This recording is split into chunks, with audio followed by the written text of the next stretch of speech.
गर्मी में गरीब परिवार का एक कमरा। एरी मोरी मैया, बड़ा दम लगाना पड़ता है इसमें। माँ जी आप रहने दीजिए, बहुत मुश्किल है इसे चलाना। मैं चलाती हूँ चक्की, आप हट जाइए। अरे नहीं बहू, तू सुबह से काम में लगी है, कछु नेक देर आराम भी कर ले। ठाड़े ठाड़े हाथ पैर दर्द हो गए होंगे। और तोकू मुझसे ज्यादा अच्छी चक्की चलानी आती ना होगी। तेरी जितनी उम्र में तो मैं गोल गोल चक्की घुमाती थी और यूं आटा पिस जाता था। अरे बहू, करने दे उसे ये काम, अपना इतना बखान कर रही है तो। तुम तो चुप हो जाओ, बड़े आए बकर बकर करने। वैसे ही घर में खाने पीने का कछूहा तो नहीं, और ये बुढ़ा और मेरे झोरे पड़े रहता है। शांत हो जाइए माँ जी, पीस लीजिए चक्की पर गेहूं, मैं आपको हवा कर देती हूँ बीजने से। आपको बहुत पसीना आ रहा है। ना बहू रहने दे, ना तो आटा उड़ जाएगा। ये दोनों बच्चे कहाँ हैं, चिंटू और तान्या? यहीं खेल रहे थे माँ जी, अभी तो तभी दोनों बच्चे रोते हुए आते हैं। मम्मी, दादी। मम्मी आप पंखा क्यों नहीं ला रही हो घर में? देखो चोट लग गई मुझे। हे भगवान, ये क्या हुआ तुम दोनों को? ऐसे रो क्यों रहे? और ये चोट कैसे लग गई? बहुत ज्यादा गर्मी लग रही थी, इसलिए आप साथ वाले घर में दीक्षा के पास चले गए थे। उसके घर में तो कूलर है ना। हाँ माँ, वो कार्टून देख रहा था तो हम भी कार्टून देखने चले गए, और उसी कूलर वाले ठंडे कमरे में बैठने में हमें बहुत मजा आ रहा था। वो हमको जबरदस्ती गरीब बोल बोल कर वहां से निकाल दिया। हाँ माँ, उसके घर पर मोंटू भी आया था, वो भी हमारी तरह गरीब है, पर उसने उसको नहीं निकाला, सिर्फ हम दोनों को ही निकाला। तो तुम्हें उन लोगों के घर जाने की क्या जरूरत थी? हाँ बच्चों, तुमने बहुत गलत किया। वो घर वैसे भी तुम्हारा नहीं था, जो तुम हक से वहाँ रहते। वो तो निकालेंगे ही। और माँ, जब उसने हमें गरीब बोला तो बहुत गुस्सा आया और हमने उसे धक्का मार दिया। फिर उसने भी हमको धक्का मार दिया और दीदी की चोट लग गई। अरे बच्चों, तुम्हें मोंटू के घर पर जाने की कोई जरूरत नहीं है। अब से ना उसके साथ खेलोगे ना उससे बात करोगे। जाओगे तो फिर लड़ाई हो जाएगी। मुझे पता है, गर्मी के चक्कर में ही तुम उसके घर में चले गए थे। हम गरीब हैं तो गरीब ही बोलेंगे, और जो आज किया है वो दोबारा करेंगे, इसलिए अब नहीं जाना वहाँ, समझे? ठीक है दादी, नहीं जाएंगे, लेकिन पापा और मम्मी को बोलो कि वो यहाँ पर कूलर या कोई पंखा ले आए। हमारे घर में एक पंखा भी नहीं है, ऊपर से कमरा भी एक है। एक कोने में खाना बनता है, वहीं से चूल्हे की बहुत गर्मी आती है। वहीं सोना खाना पीना। लोगों के घर में कम से कम 2-3 कमरे होते हैं, रसोई वाला, बाथरूम वाला, लेकिन यहाँ तो हर चीज एक ही कमरे में है। तानिया बेटी, भूलो मत, जितनी चादर होती है उतने ही पैर पसारने पड़ते हैं। ये किराए का घर है, तुम्हारे पापा कोई टाटा या अंबानी नहीं है। चूड़ियों की फैक्ट्री में गर्मी में गर्म भट्टियों के बीच बड़ी मुश्किल से काम करते हैं। इस घर का राशन पानी कैसे चल रहा है तुम बच्चे नहीं समझ सकते। जाओ जाकर पढ़ो, वरना लगाऊंगी एक कान के नीचे। अरे बहू, बच्चों को इस तरह डांटते थोड़े हैं। तान्या बेटी, मेरे पास आजा, सरसों का तेल लगाऊंगा, तेरी चोट ठीक हो जाएगी। दादू आप ही अच्छे हो, सब डांटते, कोई प्यार नहीं करता हमें। हाँ दादू। हाँ हाँ, और बच्चन को सर पर चढ़ा ले, ये फिर इतकू उतकू भाजत डोलेंगे तो टेटे करेंगे। अरे चुप हो जाओ भाग्यवान। बूढ़ा सुरेश बच्चों को अपने पास बिठाकर बीजने से उनको हवा करता है। फिर शिप्रा धूप में बाहर बैठ के हैंडपंप से पानी निकाल कर कपड़े धोती है, तो वह पानी भी गर्म निकलता है।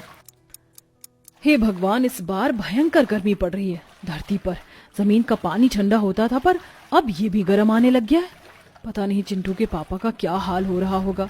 फिर शिप्रा कपड़े धोकर सुखा देती है। कपड़े भी जल्दी सूख जाते हैं। कपड़े रखने के बाद शिप्रा कहती है, एक तो मुझे समझ नहीं आता, मैं एक ही कमरे में कैसे रहूं। पहले तो सर्दी थी, रजाई में भी बाहर खटोले पर बैठ जाते थे पापा जी या फिर मैं, पर अब गर्मी में अंदर कैसे जाऊं। अंदर पापा जी बैठे और मुझे थकान इतनी है कि मैं लेट भी नहीं सकती।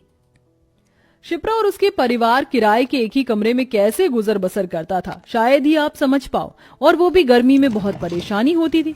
वहीं अखिलेश चूड़ियों की फैक्ट्री में जलती भट्टी में चूड़ियां डालने का काम करता था। अखिलेश के पास एक व्यक्ति हर 5 सेकंड में उसे पानी की बाल्टी उठाकर भिगो देता है, जिससे वो जले ना या आंच ज्यादा ना लगे, क्योंकि आम इंसान का वहां रहना बेहद मुश्किल होता है। ऐसे खतरनाक काम को करने के लिए जिगर चाहिए होता है, और अखिलेश सिर्फ अपने परिवार को 2 वक्त की रोटी खिलाने के लिए इतना मुश्किल काम करता था। शाम को छुट्टी होने पर उसे 125 रुपए की दिहाड़ी मिल जाती है।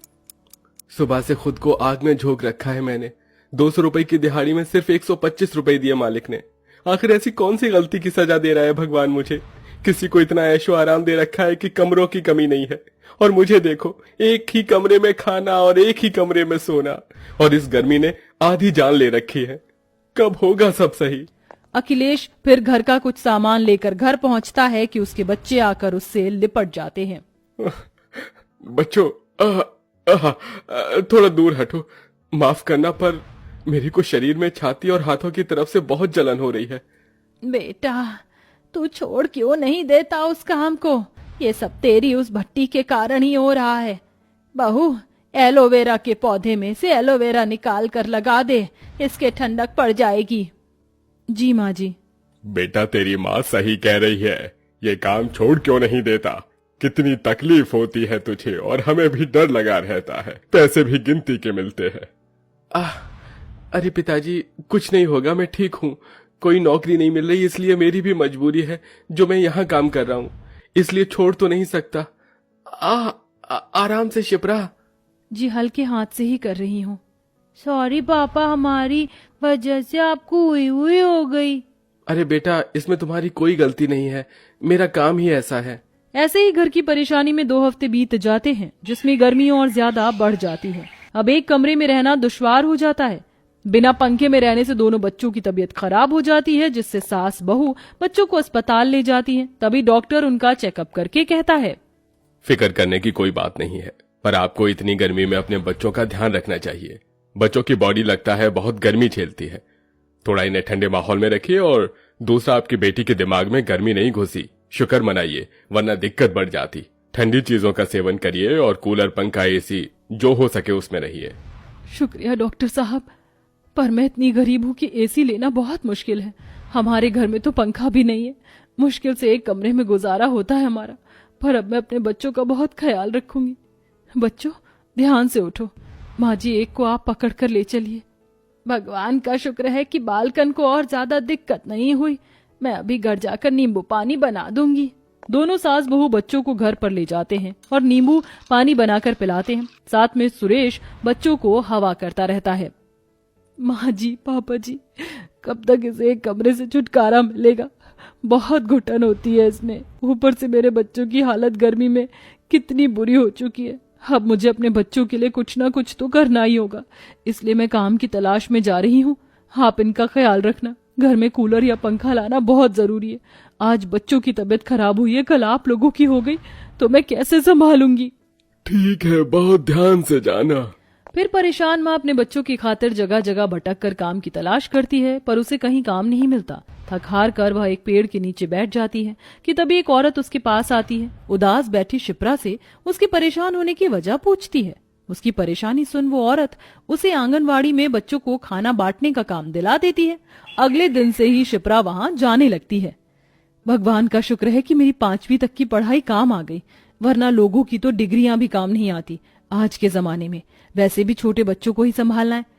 आस्था, नंदिनी, शेफाली, अमन, अर्जुन, लाइन में बैठो और पोयम पढ़ो। उसके बाद मैं सबको खाना दूंगी। ठीक है मैडम, पहले मैं पढ़कर सुनाऊं? हाँ, बोलो। सुबह सवेरे आती तितली, फूल फूल पर जाती तितली, सबका मन को भाती तितली। शाबाश, सभी बच्चे ताली बजाओ और अपना टिफिन यहाँ रख दो। ऐसे ही पूरा महीना शिप्रा आंगनवाड़ी में बच्चों को संभालती है। वहीं गर्मी में पति भी बच्चों के लिए बहुत मेहनत करता है, और फिर 5,000 रुपए की पगार आने से शिप्रा अपने बच्चों के लिए घर में एक कूलर ले आती है। साथ ही बचे हुए पैसों से वो दूसरा किराए का घर लेती है, जिसमें खाना बनाने का कमरा अलग और सोने का कमरा अलग था, और उसकी दीवारों में ज्यादा गर्मी भी नहीं लगती थी। बच्चे कूलर पंखे की हवा में राहत पाकर बहुत खुश होते हैं। अरे वाह माँ, मुझे तो बहुत मजा आ रहा है, कितनी ठंडी हवा आ रही है। हाँ माँ, अब तो किसी को भी गर्मी नहीं लगेगी और ना ही कोई बीमार पड़ेगा। हाँ मेरे बच्चों, इसीलिए तो तुम्हारे लिए मैं ये लेकर आई हूँ। देखो माँ, कैसे हम दोनों के बाल उड़ रहे हैं। सच में बहू तो बहुत मेहनती है, जो तूने घर बाहर अपने बच्चों हमें सबको संभाल लिया। अब हमें गर्मी से राहत मिल जाएगी और तूने घर भी बदलवा दिया, पहले से बहुत बेहतर महसूस हो रहा है। हाँ माँ जी, आखिर ये सब मेरा फर्ज जो है निभाना तो था ही।